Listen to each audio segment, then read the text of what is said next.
Reprenons le thème de la haine, reprenons car nous avons déjà consacré une vidéo à cette passion, notamment la haine dans la pensée de Freud.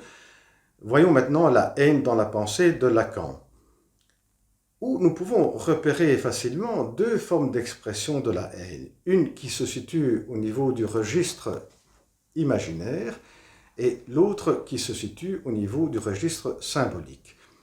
Commençons par la première, et pour cela, reprenons un exemple très cher à Lacan, qui a été l'objet de certaines de mes vidéos, l'exemple que Lacan reprend de Saint-Augustin, lorsqu'il décrit cette situation, un enfant qui regarde, qui observe avec un regard amer son petit frère qui est en train de téter le sein de la mère. L'accent est mis sur ce regard amer qui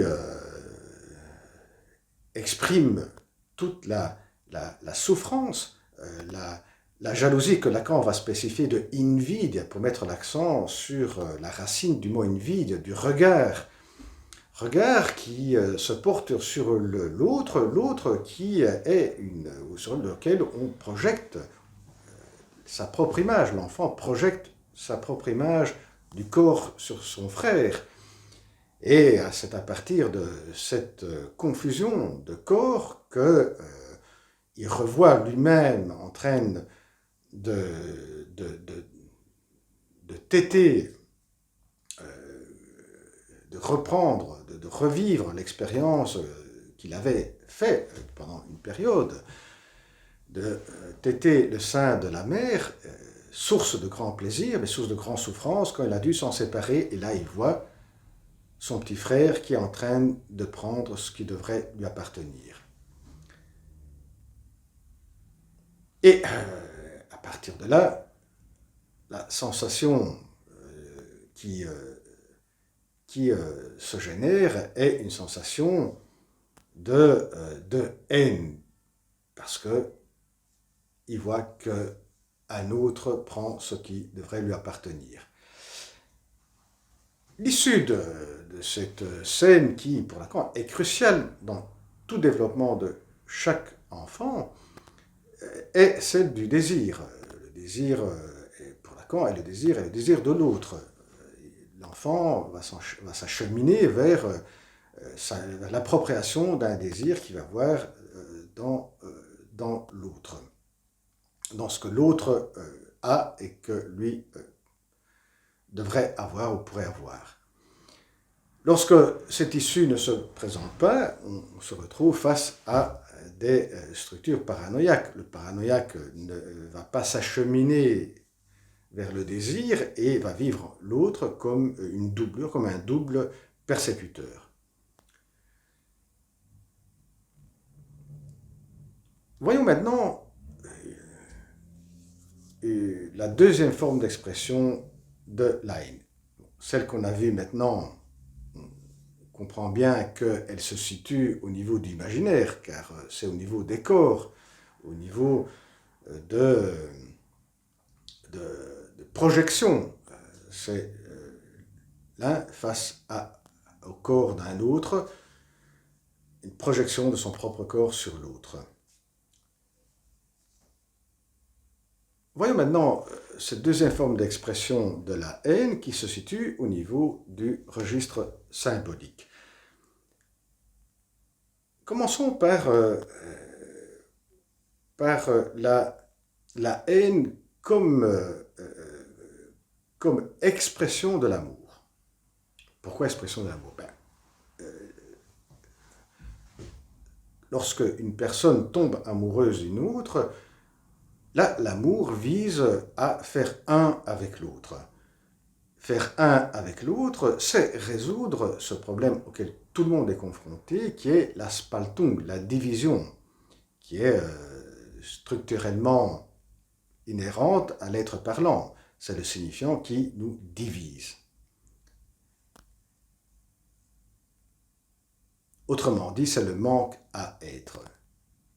Et toutes les problématiques vont naître de comment surmonter ou comment résoudre ce problème de manque à être. L'amour donc vise à faire un avec l'autre, donc à soulager, à résoudre ce manque à être, cette Spaltung structurelle. Et là, on peut comprendre pourquoi tout ça se situe au niveau symbolique. Lorsque l'autre ne répond pas, si on tombe amoureux, l'autre ne répond pas, cela peut déclencher certaines formes de violence. Mais la haine dont on va parler maintenant, elle se situe sous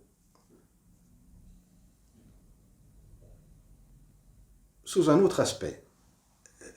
C'est lorsque la relation se met en place. Donc, lorsque une personne tombe amoureuse d'une autre personne, cette autre personne accepte,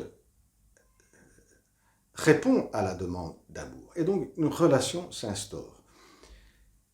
Mais tôt ou tard, cette illusion, ce que vise l'amour de faire un, eh bien, on comprend qu'elle va montrer ses failles. Et là naît la déception, et de la déception dans des situations particulières de tension entre les deux va susciter cette forme d'expression qui est la haine. Et là, la haine est une composante, le revers de l'amour. L'amour et la haine, ce sont deux parties qui fonctionnent ensemble. Et c'est pour cette raison que Lacan, plutôt que parler de ambivalence, il va proposer un nouveau terme, un néologisme, qui est énamoration, qui est formé de deux mots, la haine, et la deuxième partie, énamoration, dérive du mot énamoration, tomber amoureux. Énamoration.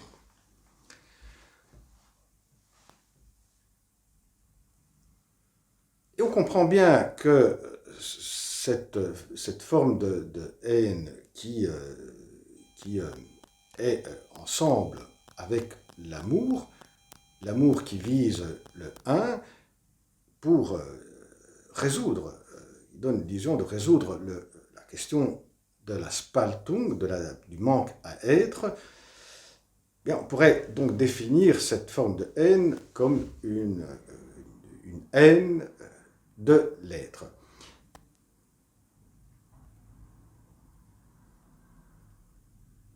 Mais voyons maintenant la forme plus pure qu'on pourrait mettre sous le chef de haine de l'être, qui est celle qui est déconnectée de l'amour, qui ne rentre pas dans cette énamoration. Voyons pourquoi alors parler de haine de l'être. Alors, si l'amour vise à faire un avec l'autre, pour résoudre ce problème qui donne une illusion de résoudre le problème du manque à être, il y a des rencontres avec l'autre où, d'emblée, directement, il y a des différences. Et cette relation est marquée dès le départ comme une impossibilité à faire un.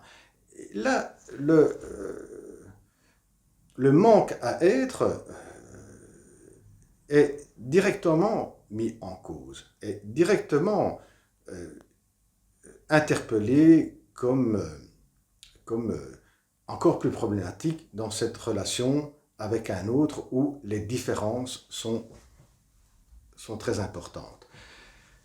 Concrètement, par exemple, une personne d'un groupe ethnique qui rencontre une autre personne d'un autre groupe ethnique, là, la différence, elle est inhérente même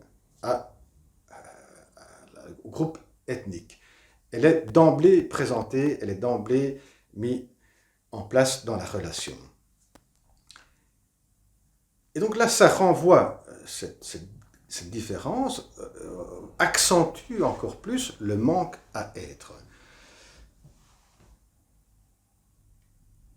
Et en accentuant plus le manque à être, peut susciter cette expression de cette passion qui est la haine.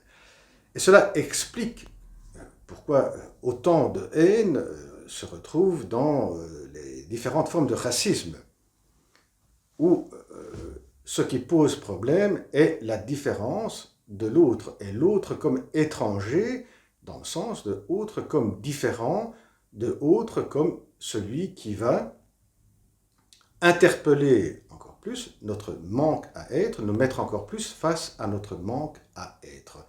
Et cela explique pourquoi cela suscite cette passion qui est la haine. Comment surmonter cela? Comment surmonter au départ,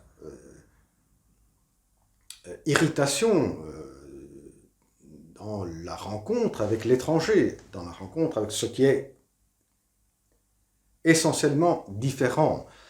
Bien, c'est tout le cheminement d'une psychanalyse. C'est de faire face à son propre manque à être, de compenser avec ce manque à être, ce qui nous met à l'abri de cette forme d'expression de cette haine qui se situe au niveau du registre symbolique. Eh bien, la prochaine vidéo, au revoir.